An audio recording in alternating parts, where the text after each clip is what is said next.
Palavra da Verdade, com Hernandes Dias Lopes. Eu gostaria de partilhar então o texto que está em primeiro livro dos Reis, capítulo 17. Peço que você abra a sua Bíblia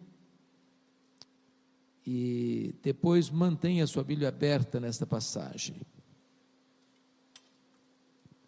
1 Reis 17, de 1 a 10.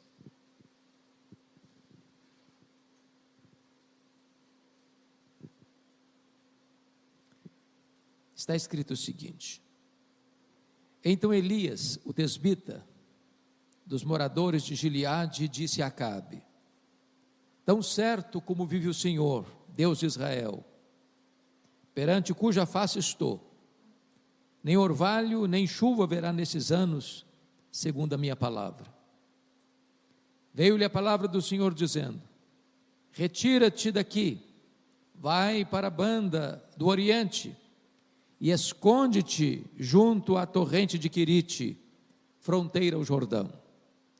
Beberás da torrente, e ordenei aos corvos que ali mesmo te sustentem. Foi, pois, e fez segundo a palavra do Senhor. Retirou-se e habitou junto à torrente de Quirite, fronteira ao Jordão.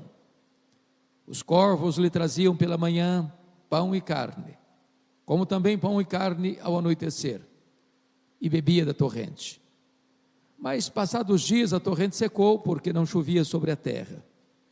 Então lhe veio a palavra do Senhor dizendo: Dispõe-te e vai a Sarepta, que pertence a Sidom, e demora-te ali, onde ordenei a uma mulher viúva que te dê comida. Então ele se levantou e se foi a Sarepta. Amém. Bom, eu gostaria de situar Elias no tempo e no espaço, antes de tirarmos deste texto algumas lições para nós nesta manhã.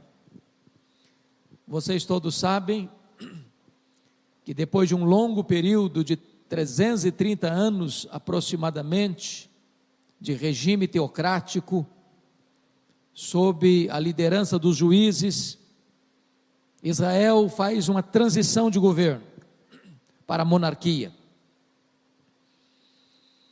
E nós tivemos 120 anos de monarquia no Reino Unido, 40 sob Saul, 40 sob Davi, 40 sob Salomão. Com a morte de Salomão, em 931 a.C., o povo vai ao seu filho Roboão, exigindo mudanças, porque toda a riqueza, todo o fausto, todo o luxo, toda a pompa do reinado de Salomão, alguém estava pagando a conta. E quem paga a conta é o povo. Os tributos eram pesados demais. Então, transição de governo é tempo de reivindicar mudanças.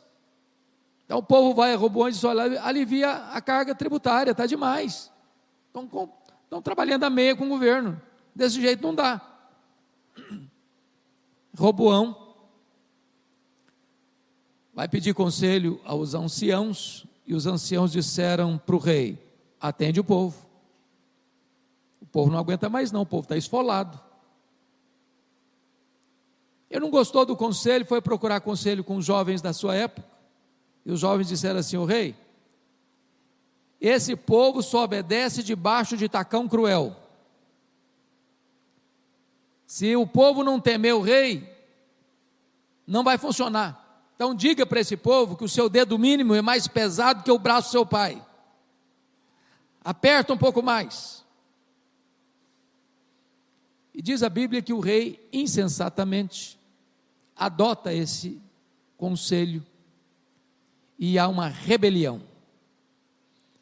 Das 12 tribos, 10 seguiram a liderança cismática de Jeroboão I, formando o que nós chamamos de Reino do Norte, que foi chamado ora de Israel, ou ora de Efraim, porque Efraim era a maior tribo dessas 10 tribos do norte. Mais tarde constituindo uma nova capital, Samaria, E Jeroboão, que foi chamado de Jeroboão I, vai mudar completamente o sistema, construindo novos templos, estabelecendo novos sacerdotes e instituindo um culto híbrido, sincrético, desviando essas 10 tribos completamente da palavra de Deus. Esse reino do norte durou 209 anos apenas, de 931 a 722, quando a Assíria toma Samaria e acaba com esse reino do norte, nunca mais se recuperando como hegemonia política. Nesses 209 anos, nós tivemos 19 reis, em 8 famílias, 8 dinastias diferentes reinando. Nenhum desses 19 reis andou com Deus. Todos foram maus, todos foram ímpios, todos usaram a religião para servir aos interesses da política. A religião era apenas uma forma de sustentação do governo. Pois bem, o que eu quero destacar é que quando Elias entra em cena, está reinando em Israel, o reino do norte, em Samaria, o pior de todos os reis de Israel. Só para vocês terem uma breve noção comigo, o Jeroboão reinou 22 anos, fez o que era mal perante o Senhor. Com a morte dele, assume o governo o Nadab, e reinou apenas 2 anos, e foi assassinado por Baasa. O assassino não foi para a cadeia, o assassino assumiu o trono, uma conspiração política. O Baasa, que assassinou o Nadab, reinou 24 anos, fez o que era mal perante o Senhor. Quando ele morre, o seu filho Elá assume o governo e reina 2 anos, e é assassinado de novo, ou melhor, de novo não dá, né? Assassinado. Ele é assassinado, e o camarada que o matou, o Zinri, assume o governo. O Zinri foi cercado, o palácio dele foi cercado, ele percebeu que não tinha chance, comete suicídio, bota fogo no palácio e se morre. E morre, comete suicídio. Aí assume o governo de Israel Onri, e foi o pior rei até então, reinou 12 anos. Com a morte dele, assume o governo o seu filho Acabe, e vai ser o pior, o campeão da maldade. Se não bastasse, ele vai se casar com a pior mulher do mundo, Jezabel. A mulher era mandona, era assassina e era feiticeira. O rei era apenas um boneco na mão dela. Foi essa mulher que implantou o culto a Baal em Israel, à força da baioneta e da espada. Eu estou trazendo esse pano de fundo para dizer que a crise no Brasil está grande, mas eu acho que lá estava pior. É nesse cenário cinzento que Deus levanta não um partido político, não uma denominação religiosa. Deus levanta um homem, Deus levanta um líder, que vai impactar a sua geração. A pergunta é: quem é esse homem? Então, com a Bíblia aberta comigo, vamos conferir isso. Está escrito no verso 1 assim: então Elias, o tesbita dos moradores de Gileade, disse a Acabe: tão certo como vive o Senhor Deus de Israel, perante cuja face estou, nem orvalho, nem chuva haverá nesses anos, segundo a minha palavra. Quando diz Elias o tesbita, não está falando da família dele, do sobrenome dele, está falando da procedência geográfica dele. Ele vem de Tisbé.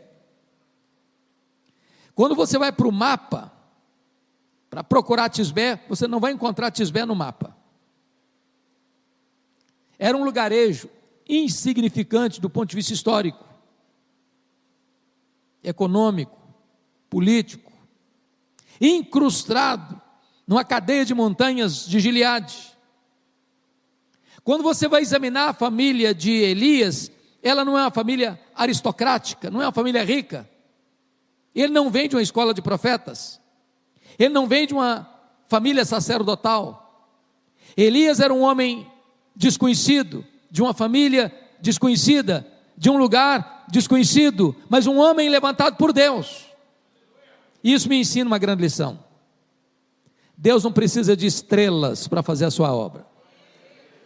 Deus pode usar gente como você, como eu, como Elias, para fazer a sua obra. Talvez um dos grandes problemas da igreja evangélica brasileira, irmãos, é que nós temos estrelas demais, figurões demais, gente que se julga importante demais.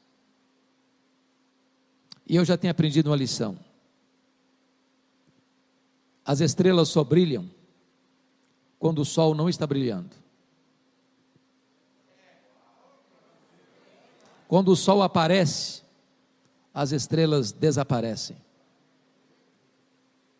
Quando Jesus, o sol da justiça, está brilhando, não tem espaço para estrelas brilharem, para homens brilharem, porque a glória é só do Senhor Jesus.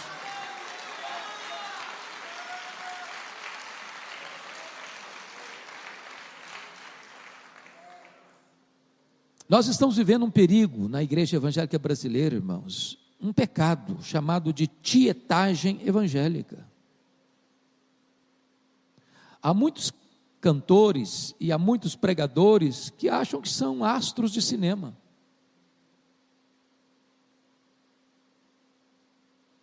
Eu concordo em gênero, número e grau com o nosso querido pastor Klaus.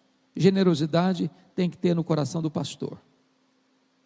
Quem ensina a generosidade da igreja é o pastor, e não é apenas pregando, não, é demonstrando. O pastor é o primeiro a ir para o gasofilácio, é o primeiro a entregar o dízimo, é o primeiro a ofertar. A igreja é generosa com quem ela convida, está certo isso. Mas hoje estamos vivendo uma prática de pessoas, ao serem convidadas, ele faz uma exigência. Ele manda um relatório primeiro, para ser preenchido. E lá no finalzinho tem uma frase: quanto vocês pretendem investir no meu ministério? As outras perguntas todas não têm nenhuma finalidade, a não ser para levar essa última pergunta. Pregadores que exigem cachê, cantores que não abrem a boca a não ser que o cachê seja definido, cantores que exigem o hotel tal, com lençóis da cor tal, da material de fios egípcios tais, e com frutas tais, e com toalhas tais, e se não for desse jeito não vai. Isso é pecado. A igreja de Deus não pode concordar com isso. Ministério não é comércio, não é negócio.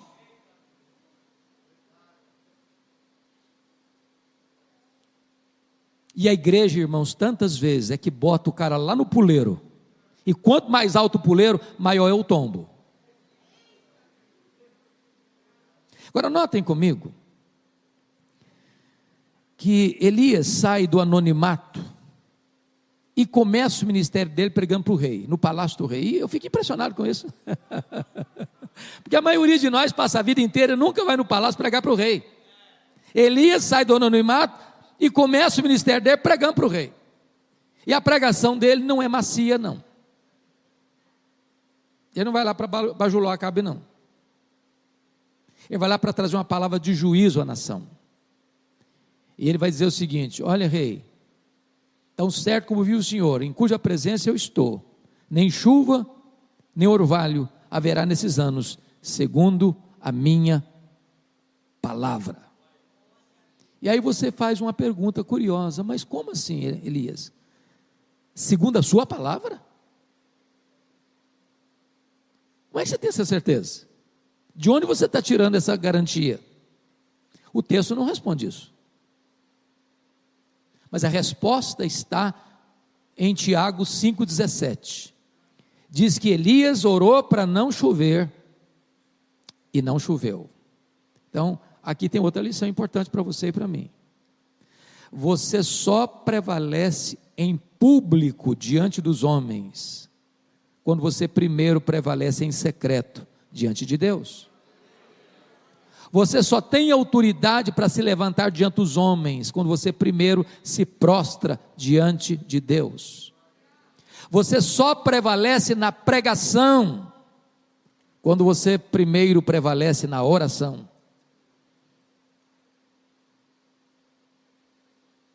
Ministério não é holofote, ministério é porta do quarto fechada.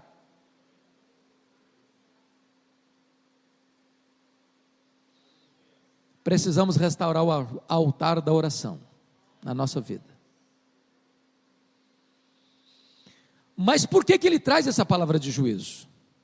Não vai chover e não vai cair orvalho, porque chover, chove de vez em quando, né? Como está chovendo hoje. Mas o orvalho cai toda noite. Em outras palavras, nem um ordinário, nem um extraordinário vão acontecer. Mas por que está dizendo isso? Porque Israel tinha se rendido a Baal, e Baal era uma espécie de padroeiro da prosperidade. Quando os frutos eram colhidos na lavoura, quando as ovelhas davam cria lá no campo, atribuía-se isso a Baal. Se a chuva não cai, se o orvalho não desce, a agricultura entra em colapso, a pecuária entra em colapso. E se Baal é o padroeiro da prosperidade, Deus está quebrando as pernas de Baal, Deus está torcendo a coluna de Baal, Deus está desacreditando Baal, Deus está desbancando Baal, Deus está mostrando que só existe um Deus, e é o único Deus, e é o verdadeiro Deus, e é o Deus a quem adoramos e servimos.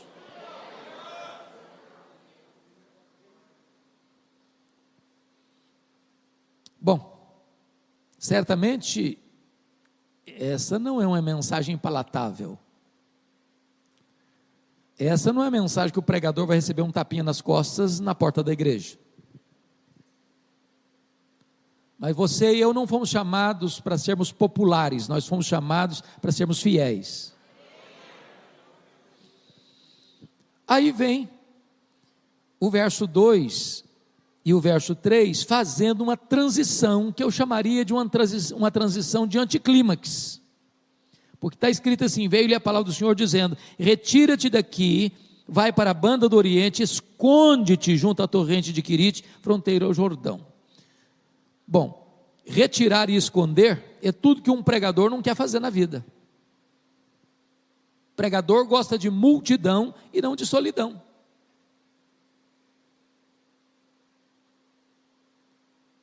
Por que Deus está mandando Elias ir para um lugar deserto, onde só tem um filete de água? E Deus vai mandar os garçons voadores para dar pão e carne para ele. Por que o deserto? Por que se esconder? Por que se retirar? Por que sair de cena? Aqui está, irmãos, uma das mais importantes lições para o nosso ministério. Antes de Deus trabalhar através de você, Deus quer trabalhar em você. O deserto não é um acidente de percurso no ministério, o deserto é uma agenda de Deus no ministério. O deserto é a escola superior do Espírito Santo, onde Deus treina os seus líderes mais importantes. Foi assim com Moisés, foi assim com Elias, foi assim com o próprio Senhor Jesus. Então entenda uma coisa: é Deus que matricula você na escola do deserto. E Deus tem dois propósitos ao matricular você e a mim na escola do deserto. Primeiro, o currículo dessa escola é a nossa própria vida. Irmãos, Deus só usa vasos quebrantados. Eu preciso ser reduzido primeiro a nada, para entender que Deus é tudo. Deus está mais interessado em quem você é do que no que você faz. Vida com Deus precede trabalho para Deus. Nós vivemos uma geração do performance, da apresentação, do palco, da grandeza. Mas Deus está querendo moer você no moinho dele. O moinho de Deus moe devagar e fino.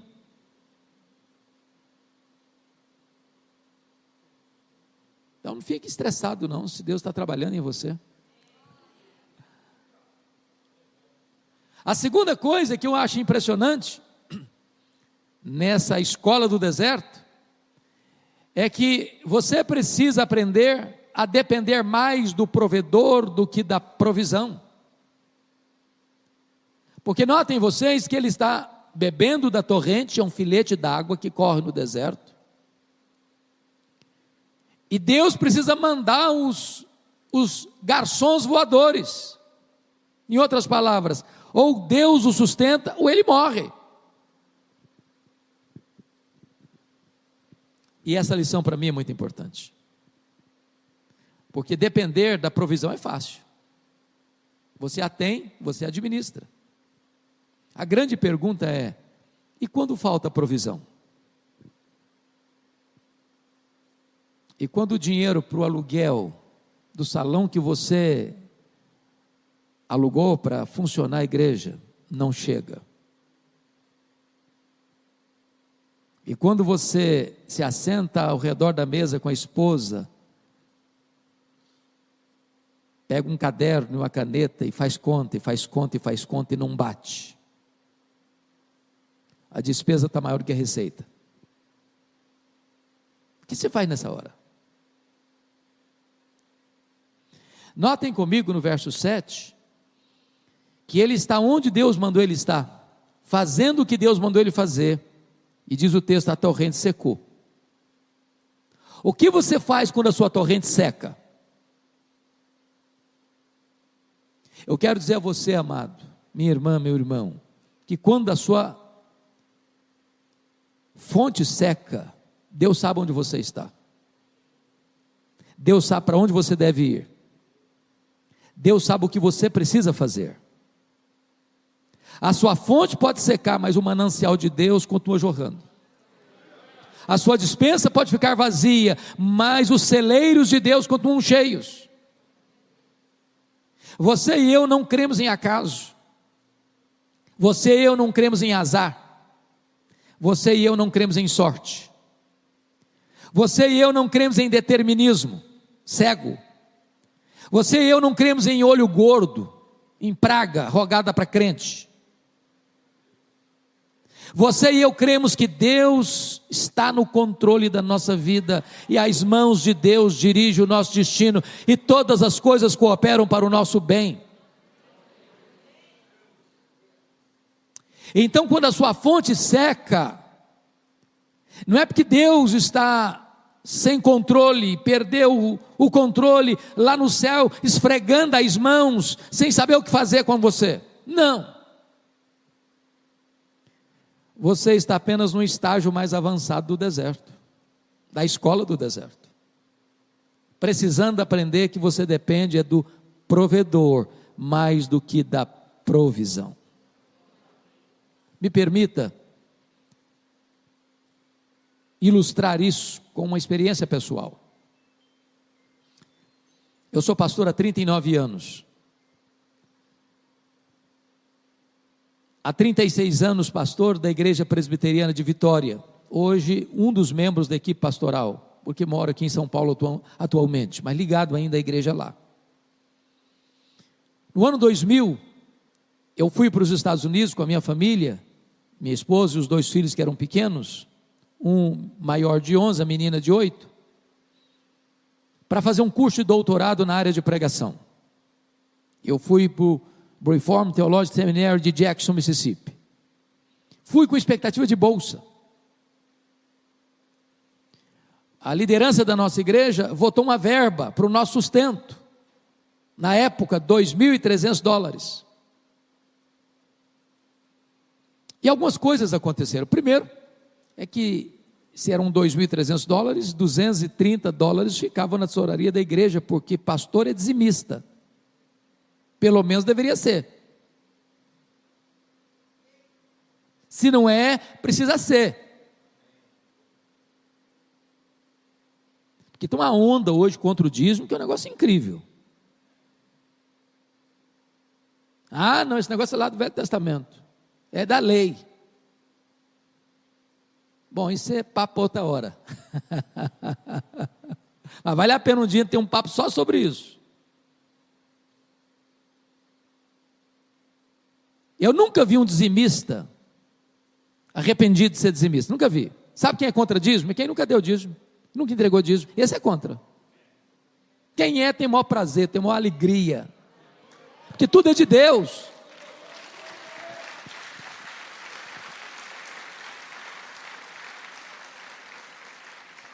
Bom, então se eram 2.300, já deixava 230 na tesouraria da igreja, recebia 2,70.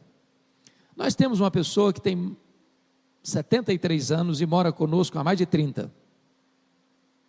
Eu não achei justo nem honesto desampará-la nesse período, quando eu ia pagando o saláriozinho dela. Quando eu saí, o apartamento que eu morava, foi uma missionária morar lá, com o compromisso de pagar o condomínio. Mas ela teve que mudar-se da cidade, tinha que pagar também o condomínio. Em outras palavras, desses 2.300 eu recebia líquido em 300, por aí. Quando eu chego em Jackson, Mississippi, não recebi bolsa de 1 centavo. Não tem transporte público, tive que comprar um carro velho. Na época eu não encontrei escola para os meus filhos, tive que pagar uma escola para eles estudarem, escola para mim, e eu e minha esposa levantávamos 4 horas da manhã para limpar a escola, para ganhar um desconto de $200 na prestação, pagar aluguel, pagar escola, pagar seminário, etc, etc, etc, despesa de uma casa que vocês conhecem. Nós tínhamos levado todas as nossas economias pessoais. Quando eu botei na ponta do lápis, a nossa despesa nunca ficou inferior a 3.000. Eu tinha uma receita de 1.300. Com 6 meses a minha reserva acabou. O carro velho quebrou. Levei para a oficina $1.350 para consertar. Não tinha o dinheiro para consertar o carro. Já não tinha mais dinheiro para pagar o aluguel. Já não tinha mais dinheiro para pagar o seminário. Já não tinha mais dinheiro para fazer compra para casa. Eu chamei minha esposa, meus filhos pequenos, e disse: olha, nós temos 2 opções. Ou vamos embora, frustrados, ou pedimos para Deus um milagre, porque eu não quero ser mais pesado para a igreja. E me lembro que nós nos ajoelhamos na sala e dissemos: meu Deus, Tu és o dono do ouro e da prata, Tu és o Deus da provisão. Nós sempre pregamos isso, Tu és o Jeová Jiré. Então Deus, Tu tens poder para abrir uma porta para nós, para trazer a provisão para nós. E quando nós terminamos aquela reunião de oração, e me levantei, o telefone tocou, e eu recebi um convite para pregar na Pensilvânia, e eu confesso a vocês que eu fui para lá sem dinheiro de um cafezinho no bolso.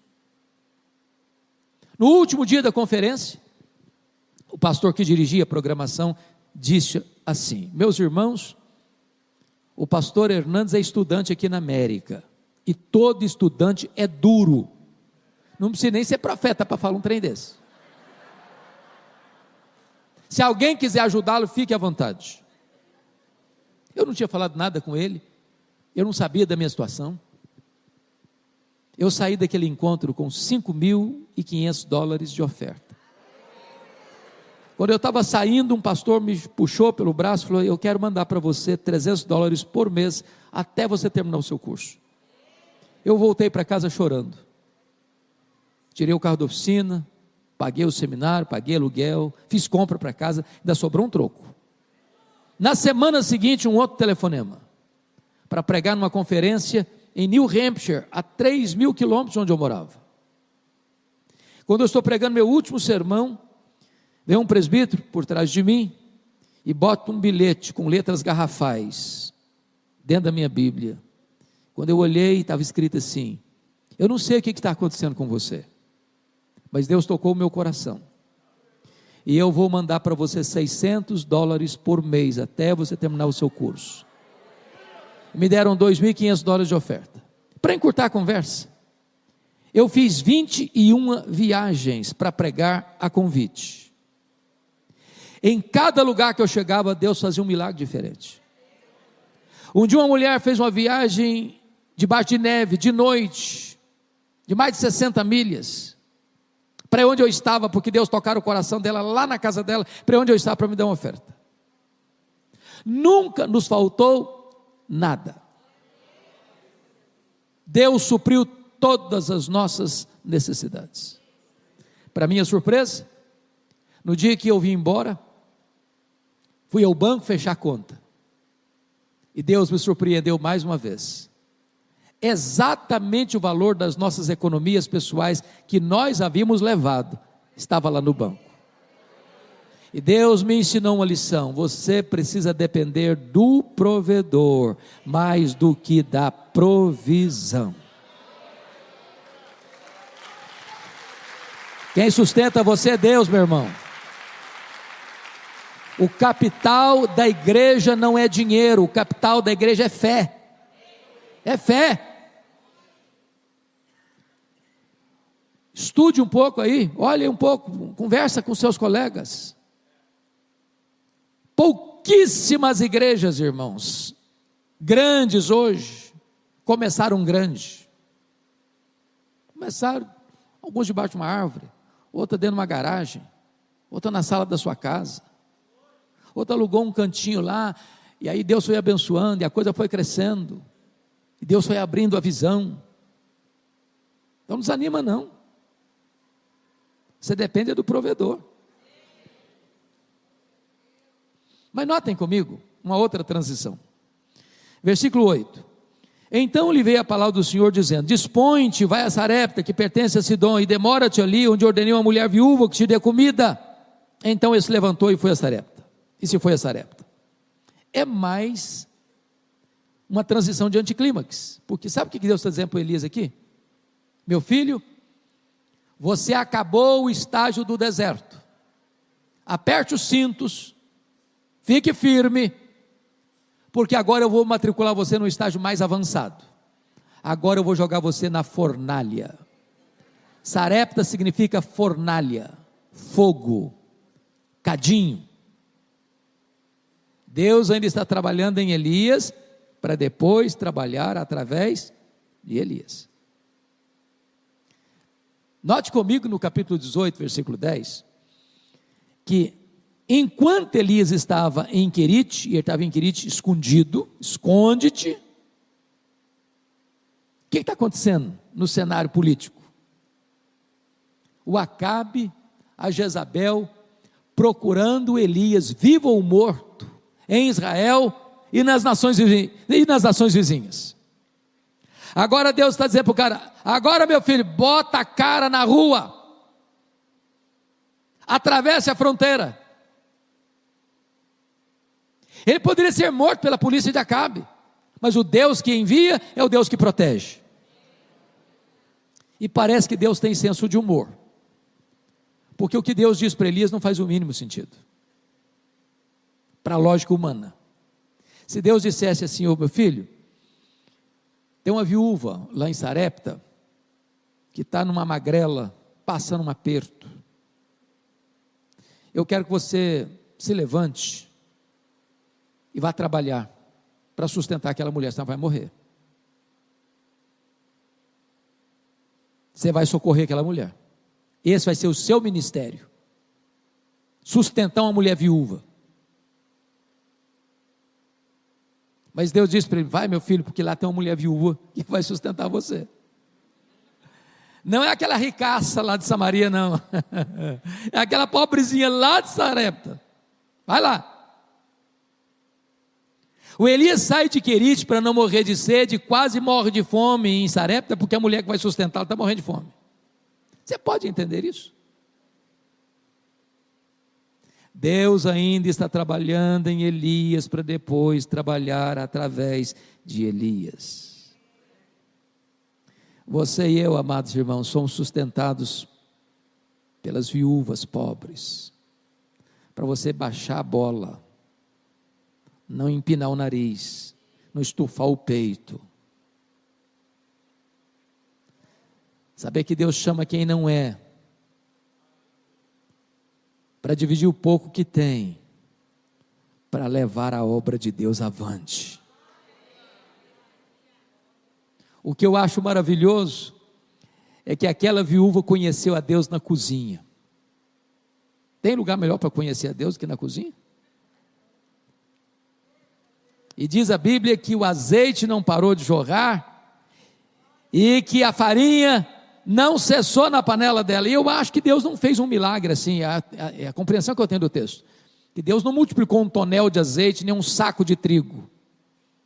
Eu acho que toda vez que ela ia para a cozinha fazer a refeição, ele olhava, depois de fazer a refeição, o mesmo nível. No dia seguinte, o mesmo nível. Acabava de fazer, olhava do mesmo jeito. Na semana seguinte, do mesmo jeito. No mês seguinte, do mesmo jeito. Sabe o que significa isso? Deus ainda continua multiplicando a farinha na nossa panela e o azeite na nossa botija. Quem nos sustenta é Deus. Até porque, irmãos, o que adianta você, por exemplo, ter dinheiro e não ter saúde? Dr. John Rockefeller, que foi o primeiro bilionário do mundo, certa feita ele ficou tão doente, mas tão doente, que a única coisa que ele podia comer durante um dia inteiro era uma bolacha de água e sal, e um pouquinho de leite.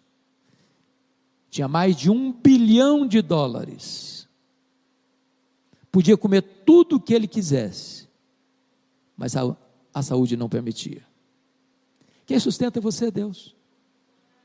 Quem dá o pão na sua mesa é Deus. Quem preserva a sua saúde é Deus. Quem cuida de você é Deus. Num ano de pandemia, você e eu estarmos aqui é um milagre. Gente melhor do que nós partiu, e Deus preservou a sua e a minha vida. E Deus está dizendo o seguinte: eu cuido de você, você só está vivo porque eu estou cuidando de você, você só está no ministério porque eu estou sustentando você.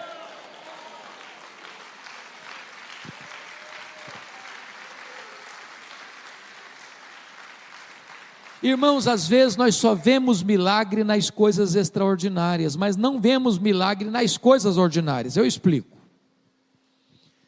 Você vai sair para fazer uma viagem com a família e enfrenta um acidente grave, como eu enfrentei nos Estados Unidos, saindo do Mississippi, indo pregar em Boston, 1.630 milhas, mais de 2.000 quilômetros, neve caindo. De repente estou entrando numa ponte longa, num declive, uma curva, e você sabe que os alertas são esses: cuidado com as pontes, porque o vento gelado sopra embaixo, e aquela neblinazinha que você nem vê, vira uma película de vidro, e o carro perde a aderência. E o meu carro saiu da pista, rodopiando, dentro da pista, e quando terminou a ponte, ele saiu e caiu numa vala, bateu com a frente, numa picape que já tinha rodado na minha frente, e o carro virou um L. Nós não sofremos um arranhão, um milagre. Mas às vezes você não vê milagre, o fato de você sair de casa todo dia e voltar para casa todo dia, e você levar seu filho na escola todo dia, buscar o seu filho na escola todo dia, você vir para a igreja todo dia e voltar da igreja todo dia, um ano inteiro sem um acidente. Milagre. Irmãos, não é só coronavírus não, o ar está cheio de vírus, de bactérias, que você não enxerga, que você não vê, que se entrar na sua corrente sanguínea mata você. Paulo entendeu isso, nele vivemos, nos movemos e existimos, ele que nos dá vida, respiração e tudo mais. O fato de você e eu estarmos vivos é um milagre. Agora, preste bem atenção no que eu vou lhes dizer. Na mesma casa que acontece um milagre, também acontece uma tragédia. Vocês se lembram que no final da década de 90, uma teologia ficou muito popular aqui no Brasil, onde alguns pregadores e pregadoras diziam o seguinte: crente não pode ficar doente. Você tem que dizer para a doença, igual você diz para Satanás: arreda-te! E aí, algumas dessas pessoas que estavam pregando isso, ficaram doentes, e tiveram que ir escondido para o hospital. Irmãos, não é verdade que crente não fica doente. Não é verdade.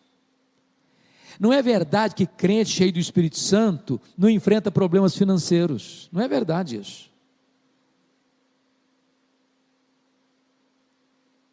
O próprio Jesus não tinha onde reclinar a cabeça. O próprio apóstolo Paulo, que foi o maior pregador da história do cristianismo, morreu pobre. Pobre.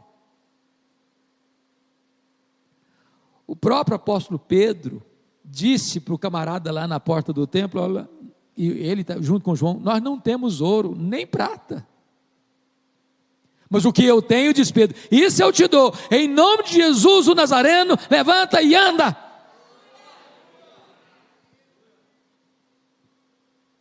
Você e eu, irmãos, irmã, não estamos blindados numa estufa, estamos vivendo a vida, sujeitos às lutas, às dores, como agora mesmo o pastor Klaus testemunha, sua querida cunhada, esposa de um dos homens mais preciosos desta nação, pastor Pascoal, enfermidade longa, dolorosa, mulher cheia de Deus, pastor cheio do Espírito Santo de Deus. Não é verdade que se você é crente, você não tem luta na vida. Não é verdade. Na mesma casa onde acontece um milagre, acontece também um luto. Quantos pastores, amados de Deus, colegas preciosos, homens cheios do Espírito Santo, homens muito melhores do que nós, partiram nessa pandemia, irmãos. Quantos?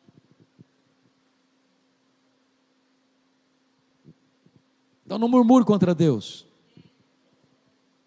Se a luta chegou, Deus tem um propósito. Agora, deixe-me compartilhar com vocês algo que me impressiona no texto.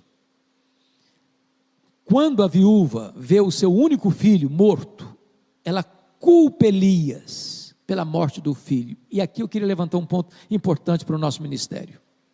Porque pastor tem costas largas. Marido e mulher brigam de madrugada lá na casa, o culpado é o pastor.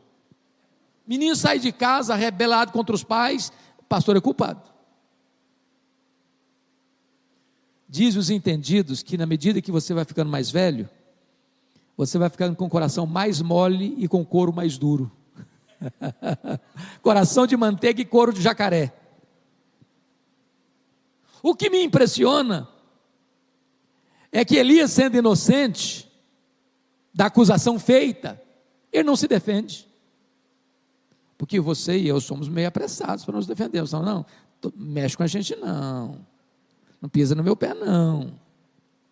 Você engrossa até a voz. E você é capaz de dizer: é melhor passar por cima do meu cadáver do que passar por cima dos meus direitos. Elias não se defendeu. Talvez porque teria já aprendido um princípio de Jesus, que você não esmaga a cana quebrada, nem apaga a torcida que fumega. Tripudiar sobre quem já está machucado pela vida não vale a pena. Ficou calado. Quem defende você é Deus.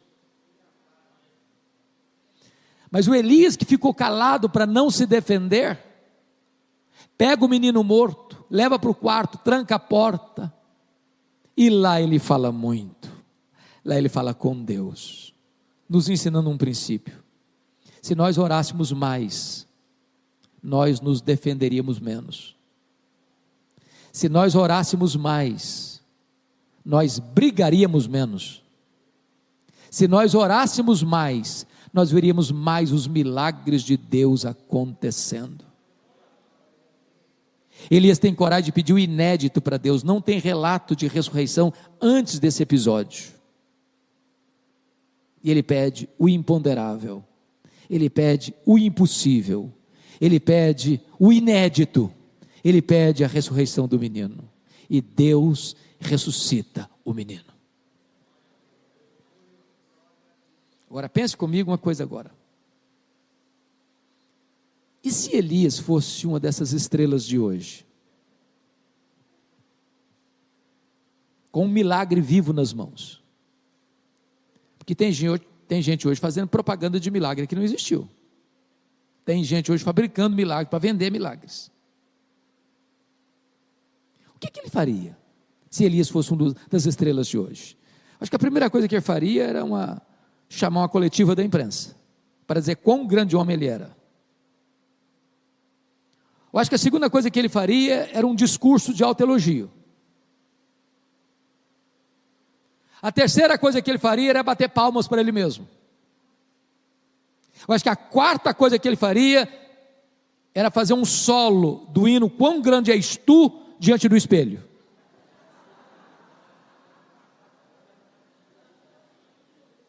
Fez nada disso. Ele disse assim para a mãe: mulher, o teu filho vive.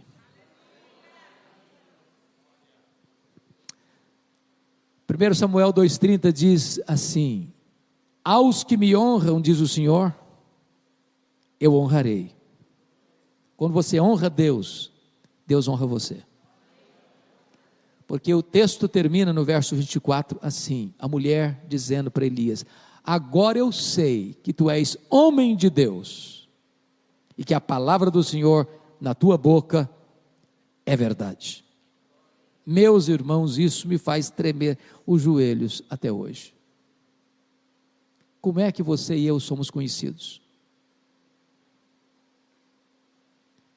Parece que multiplicam-se os astros, escasseiam-se os homens de Deus.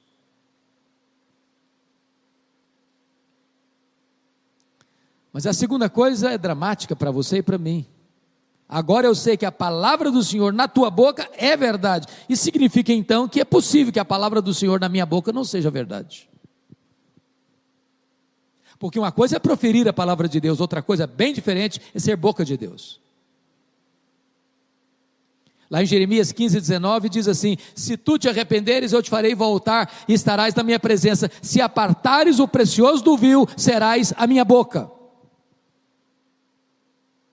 Vocês já perceberam isso? Quantas vezes já perceberam isso? Chega um pregador, prega uma verdade, não acontece nada, nada. Chega outro pregador, prega a mesma verdade e os corações se derretem. Por quê? É porque um é boca de Deus, o outro não é. Pastor Klaus, na igreja presbiteriana, tinha um pastor que foi para nós, talvez o maior exemplo que nós tivemos de piedade, pastor Antônio Elias.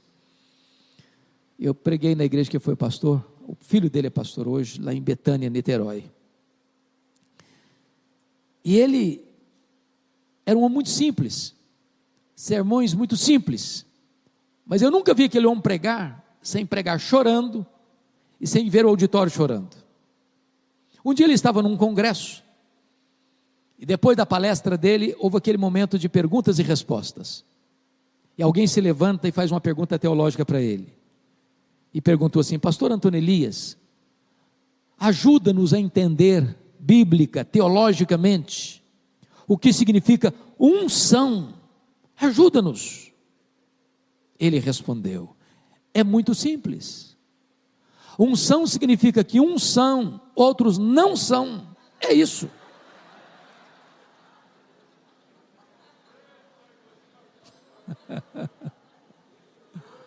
Agora eu sei que a palavra do Senhor na tua boca é verdade. E eu quero terminar dizendo o seguinte: eu não sei se você pensa isso, eu acho que nós vivemos dias dificílimos, é verdade, mas por outro lado, os dias mais incríveis da história. Irmãos, você tem hoje, na língua portuguesa, no nosso vernáculo, as melhores obras escritas na história da igreja. Os melhores sermões pregados na história da igreja estão hoje na nossa língua. Sermões de João Crisóstomo, sermões de Aurélio Agostinho, sermões de Martinho Lutero, sermões de Jonathan Edwards, sermões de Dwight Lyman Moody, sermões de Charles Haddon Spurgeon, sermões de Billy Graham, sermões que Deus usou para levar dezenas, centenas, milhares de pessoas a Cristo. Se você pegar esses mesmos sermões e pregá-los hoje na íntegra, os resultados não são os mesmos. Por que não? E.M. Bounds, que foi um metodista piedoso do século XIX, responde essa pergunta: é que nós estamos procurando melhores métodos e Deus está procurando melhores homens. Deus não unge métodos, Deus unge homens.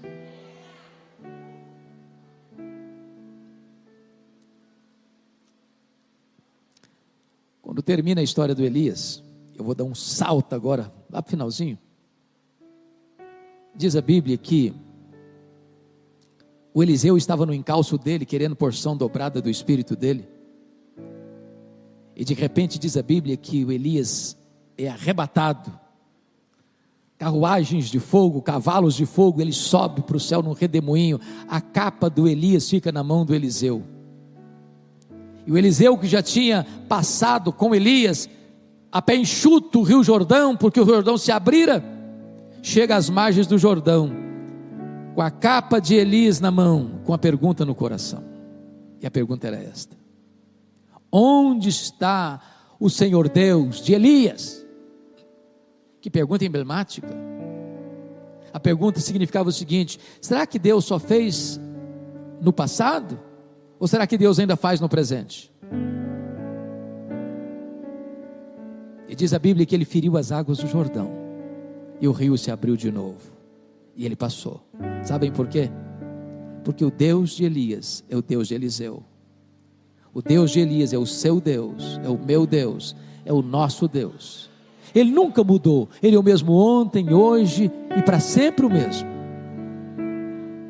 Mas talvez a pergunta agora seria outra: onde estão os Elias de Deus? Onde estão?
Que nesta manhã Deus levante novos Elias, para a nova geração, para os novos desafios, para impactar nossa pátria, para não se intimidar, para não se acovardar, mas para se levantar no poder do Espírito Santo, sob ameaça ou perigo, mas pregando com fidelidade no poder do Espírito Santo, o Evangelho que cura, que se liberta, que perdoa, que salva, que restaura, que faz novas todas as coisas. Que Deus abençoe nesta manhã os Elias de Deus. Amém.